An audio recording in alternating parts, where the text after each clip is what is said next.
All right, so the next thing I'd like to go over is the paper, just in case anybody wants to get started on it. So this next week is week 4, but and the paper's not due until the very last day of class. And what I was thinking was that if you could just have it done before class, and then whoever can show up to class, either online or in person, that would be great because I just like the last class. I'd like to answer any questions. We'll have a wrap up. I'll share anything that uh, we missed, and everybody would be able to share the paper. Nothing formal, informal, just tell us a little bit about what you wrote about. And but right now, I thought, just in case we have some ambitious people that wanna start these papers early. So I opened up week 4 tonight, and you have to hit load more. And as you scroll down, you'll see final paper assignment due last class, week 7. And I think uh so here's the thing. I changed it from the syllabus. It wasn't my syllabus. Um, and I wanted this to be a lot more simple for you. Not that you couldn't handle something more complex, but it's summer. I wanted it to be very straightforward and understandable. So the first thing I did was, so please use these instructions. Don't use the ones in the syllabus. They're very close. If you use the ones in the syllabus, we'll go with it. It doesn't matter. But these will be easier for you. So I lowered the number of content pages.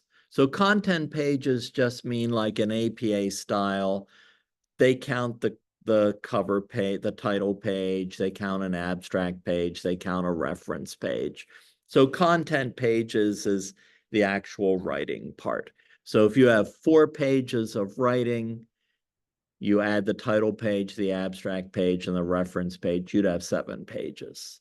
Okay, so 4 to 6 content pages, which would equal 7 to 9 total pages. But yeah, so I took 2 pages off because you don't have as much time in the summer. Things are a little crazier. People are traveling. So here's the thing. 4 references from the library from professional journals. They're all online. If you get uh, something from like PsychLit or EBSCOhost, it's fine. You don't even have to worry about it. Like, oh, is this a professional journal that counts? Yeah, it will be. If you get it from the library, go to EBSCOhost or PsychLit, you're good to go. I would try to get something within the last, I don't know, 10 years maybe, just because they do update these things.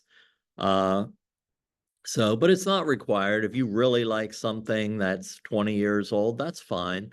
But, and in order to use a reference, you got to cite it someplace in the paper. And that means you either paraphrase it or talk about what it was about, or, you know.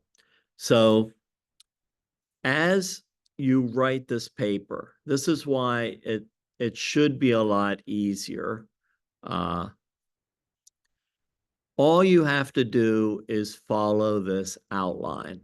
So you could actually label it part 1, uh, your own experience with addiction. And I'm not asking anybody to share personal things. It's whatever you want to share. Uh, but it's kind of like, you can examine your own issues related to general addiction that impact your ability as a counselor. So it's like, what would you like to work on? Is there anything that, as a counselor, you should deal with these issues before you become a licensed counselor. And it could be positive, it could be negative, it could be like I overcame some issues. You don't even have to tell me specifically what they are. If it's whatever you feel comfortable with. But it's good to examine your own issues. That's the whole point of this, just be a little introspective. Uh, what are your strengths and weaknesses in these areas? How will you improve in these areas? This should not be more than 1/3 of your paper. Somebody can write a whole paper just on this. So for example, I gave the example of my father being an alcoholic. Well, I definitely had some issues to overcome with that before I became a professional counselor. And that helped me as a person too. Uh, you know, so part two. And so part two is where your references will go. This is where you'll use your research. So you should cite your 4 references in part two. I thought a lot about this, all right? And sometimes I let people just pick whatever their addiction is. But I thought you put in so much extra time focusing on opioids that I thought I just have everybody right on that. I also give you a lot more detail uh, in treating opioids as well. And you've also got Dreamland, the book that talks about treatment. So you almost have enough to write this right now. So what would a basic, and the other thing is in southwestern Pennsylvania or West Virginia or Virginia, a third of the addictions you'll run into in counseling are opioids, if not more. A third are alcoholism, and a third is pretty much everything else. So, it's just the area that we're located in. I know other people online may be somewhere else in the world, but a lot of people are right here in Western PA or a close vicinity. And this is kind of where an epidemic got started, for opioids.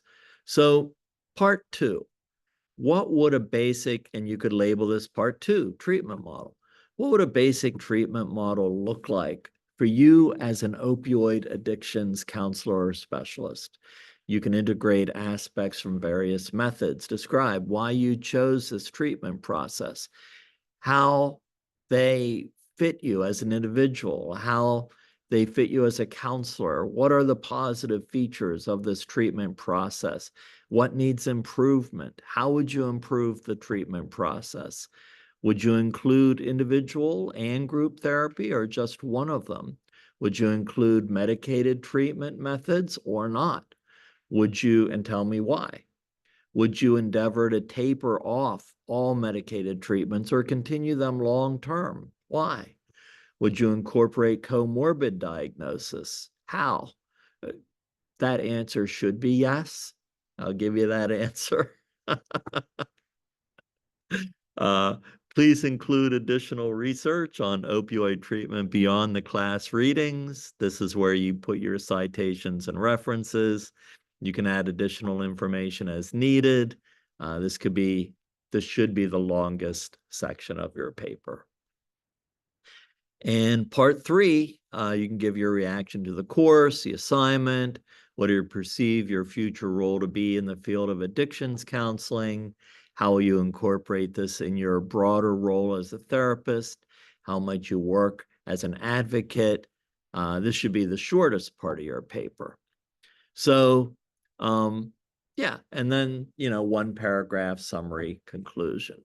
So I think that should simplify it quite a bit. This is what you have the most information on. This is what your book is about. So,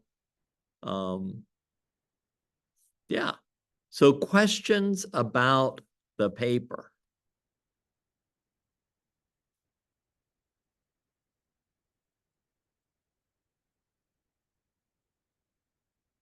All right, you could always ask me later. You know, you've got plenty of time for this. All right.